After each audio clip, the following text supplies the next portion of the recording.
So today we are here to discuss a little bit about the impact of climate change on African countries and African population. We are working on the different topics, including economic development. Climate change is one of those most important factors impacting the development, economic development, but also human development.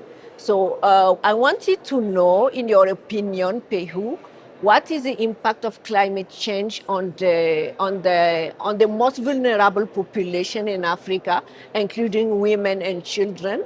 And for jobs, what kind of skills we need to develop and for the youth to face climate change? Climate action happens to be one of our thematic focus areas. The impact of climate change has been multidimensional over the years. I see climate change both as a challenge and an opportunity. The worst part of being a challenge is quite a number of people have lost their lives due to climate change. Temperatures have risen. We've had issues of floods. We've had issues of heat waves in Africa and so on and so forth. But it also has presented an opportunity. So many businesses have come up to solve these problems. I know of a colleague of mine that has raised different series of funding to address the problem of waste management. Just recently, one of our partners, the Coca-Cola Foundation, also launched another program to get away out of our streets and our oceans 45,000 tons of plastic waste.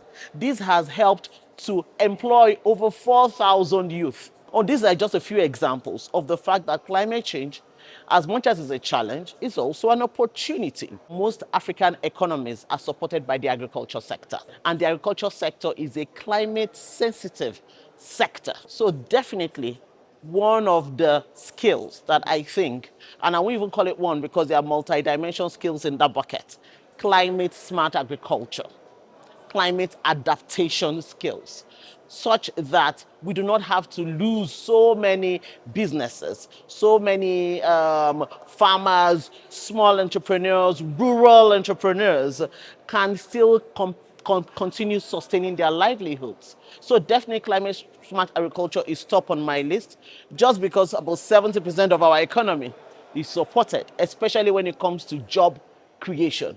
Most Africans are employed in the agriculture sector. Over 50% of Africans lack access to power. I think we need more people to have that skill set of being able to provide renewable energy, clean energy for Africans. And then finally, entrepreneurship skills. Because if you're talking about creation of jobs, we know that SMEs are the highest contributors to supporting job creation and access to jobs in Africa. So we need entrepreneurship skills and the whole gamut, from financial management to capital and all that. And then finally, we have a convening called the Africa Social Impact Summit that seeks to address three objectives.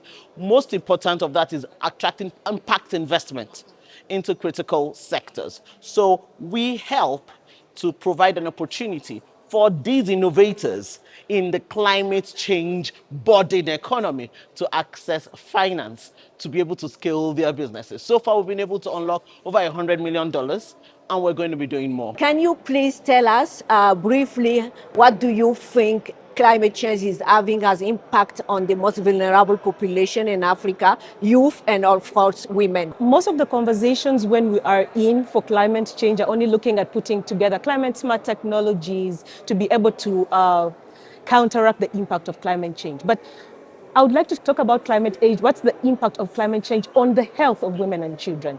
Let's look at the issues of increase in floods, increase in drought. All these are determinants that are affecting the health of women and children. We need a lot of research to be able to bring about an interconnection in understanding what's the impact of climate change on the increase in the burden of malaria, whereby we have the highest burden in malaria, which is affecting women and children. We have issues to do with malnutrition. We have issues to do with cholera and other waterborne diseases.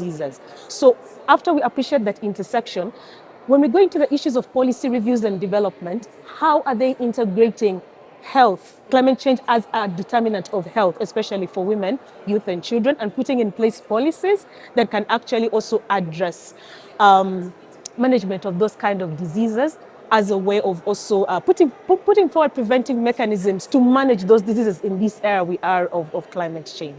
Thank you so much. It was nice having both of you today to talk about the concrete impact of climate change on the African countries and population.